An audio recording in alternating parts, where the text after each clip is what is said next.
Hello, people of the internet, I'm the man with the plan, and welcome back to the Madden Legends tournament. And we're kicking off with the AFC now, and I gotta talk about one thing: the Super Bowl.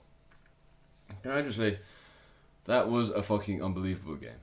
I thought it was the best game I've ever seen. Okay, what we saw was the most yards ever gained in any game ever by both teams combined. I mean, there was one punt in the entire game. And we just got 2 turnovers in the entire thing. I mean, it was amazing. 41-33, the most points ever scored by a losing team in the Super Bowl. This was nail-biting stuff, and I have to say, you know, the Patriots really pushed the Eagles all the way. They were phenomenal. I thought Tom Brady was excellent. I thought even when Dalvin Cook got injured, he still found ways to make everything work. But that's not what everyone remembers, is it? I'm here to talk about the winners. I'm really happy for Philadelphia, the city as a whole. To go that long without winning a championship and to be one of the most iconic teams in the NFL despite that, I think they needed this. Their legacy of failure is completely wiped clean now. It doesn't matter because they've won this Super Bowl. They have this Super Bowl by their side.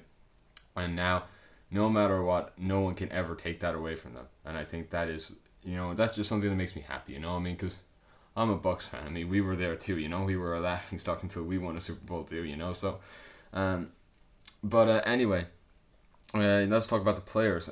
First of all, the defense, they didn't really get close to Tom Brady all the time, but when they did, that really ended the game. That forced fumble by, I think it was Fournette, who was named as the linebacker, not Leonard Fournette, but I think he was named the linebacker who forced the interception. And props to him. He pretty much won the game with one move.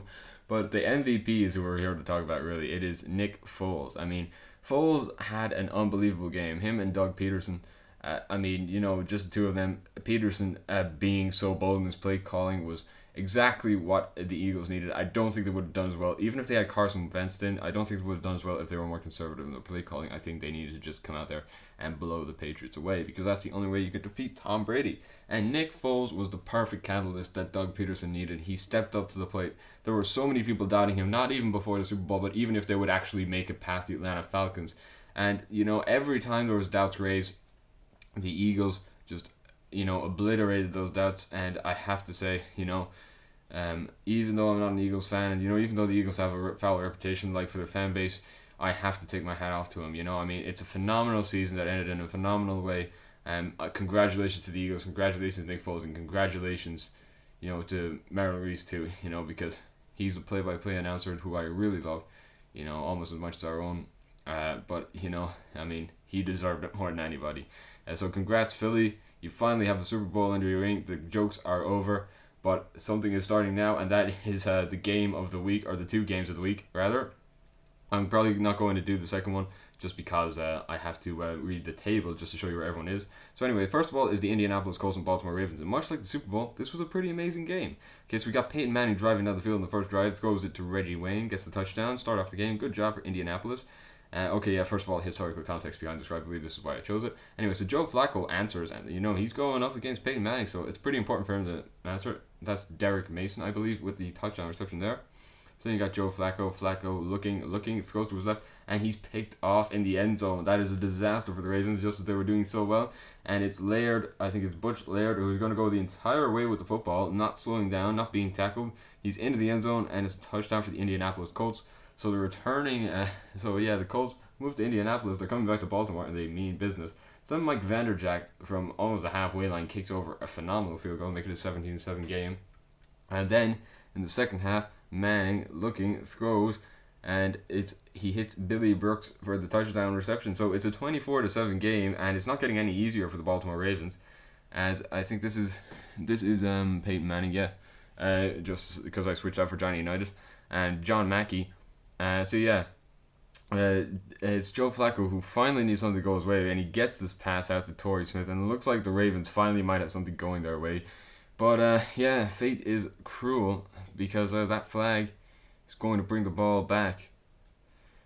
Yeah, there we go. So anyway, but thankfully Joe Flacco is able to get the ball back, but it's not really that good because they concede a safety. It's Dwight Freeney who got his 4th sack of the day, so they were doing really, really well on all fronts. And then Joe Flacco, and he's looking for his break, and he throws it. He's finally got someone, and it's just, finally, they get the touchdown they need. So yeah, anyway, it's something. But Johnny Unitas, who was out in the field, just hands it off to Edgerrin James. Doesn't even need to throw it himself. And James carries it into the end zone off a failed onside kick attempt. So with a 40-14 game, the Ravens are down 26 points, and they need something to go their way. So they're looking. It's Joe Flacco. He's rolling out to his left, and he throws it down the field, and he's finally got the touchdown pass he needs to Derek Mason. So the Ravens do finally start answering the Colts blow for blow, and then they finally get the touchdown without that is a 2-point conversion. I am not at all thinking right, but anyway, yeah. So it's 40-22, so it's an 18-point game now, 3 scores, and the Ravens are back a level pegging. And then Reggie Wayne there fumbles the football. It's picked up by Ray Lewis. So yeah, the Ravens get a vital turnover, and it's Terrence West into the end zone for the touchdown and make it a 40-28 game. Can the Ravens answer on this 2-point conversion though? Let's see. It's Flacco. He's rolling out to his right. He's looking. He throws, but it's batted away. So it's a 40-28 game. It's 12 points, 2 scores still. And then from 1 yard, it's Terrence West. He's going to go all the way for the Baltimore Ravens touchdown. So is the comeback on? It is most certainly on. But can the Ravens do it? It's a touchdown for the Baltimore Ravens. It means so much to them. They are now 40-35 trailing in the game. And now with Joe Flacco needing one more play to go his way, he's got a pass. He hits Torrey Smith going to the end zone. It's a touchdown for the Baltimore Ravens, and they are in front for the first time today. Can you believe it? Coming from 40-14 down to winning 41-40. I mean, this is phenomenal. And then Joe Flacco, he gets hit on the 2-point conversion, so it's a 41-40 lead. It will stay, so the Colts can get a field goal if they play the cards right here. So it's Johnny Unitas going deep. He's on, and it almost works. It almost works on that play. It's batted away, but Johnny Unitas again. He's looking down the field. He's looking, and yeah, the Ravens, by the way, did get a field goal. I didn't try a Hail Mary on the last one just because it didn't seem to be working. But the Baltimore Ravens pull off a phenomenal comeback. They beat the Colts 44-40, and that is possibly the best game of the season so far. But yeah, anyway. Okay, so I'm going to get the table here. I'm not going to comment over this. You can just watch it yourself. Yeah, okay. I mean, you probably don't need my commentary anyway. It's pretty annoying. I know. So anyway, yeah, just let me get the table here and I'll be back in a second. Okay, so you might hear a bit of background noise. I hope you'll ignore that. But anyway, yeah, okay, so I've got this the table here. Okay, so for week 4, we got New York Jets in 16th place, 4 losses from 4, 88 points scored, 134 conceded. Okay, not good for the Jets. 15th place, Baltimore Ravens. Thanks to that win against the Colts, they had a much worse points differential if not for that win. So yeah, 101 points scored, 45 points conceded. Yeah, so still things aren't too well. 14th place, Houston Texans. They are 1-3 like the Ravens, but they have scored 79 points and scored 122 points. Okay, so then we got the 13th place Indianapolis Colts, who are 1-3. But despite this, have scored 131 points. They have conceded 141 though, so that's disappointing. 1-3. 12th Jacksonville Jaguars, 1-3, 119 points scored, 111 conceded. 11th Cincinnati Bengals, 2-2, 115 points scored, 135 conceded. 10th Miami Dolphins, 2-2, 110 points scored, 129 conceded. 9th Denver Broncos, 2-2. They are with 102 points scored and 110 conceded. Now we enter the top half, the San Diego Chargers, and also we enter a positive points differential. Just a small statistic. Okay, so yeah, we got 2-2, but they are 119 points scored and 116 conceded. So they are at +3 on a points differential. So they are the first positive points differential team, and every other team from this point on is positive points differential. 7th New England Patriots. They are 2-2. They've scored 122 points and conceded 118. Got 6th place Tennessee Titans, 2-2, 122 points scored, 101 conceded. And then 5th, the Cleveland Browns, who I was really surprised with, 2-2, 147 points scored, 120 conceded. Then we got the 4th Buffalo Bills, 3-1, 113 points scored, 102 conceded. We got the Oakland Raiders then in 3rd, 3-1. 129 points scored, 108 conceded, though the Bills should technically be above them. I'm not going to argue with the table.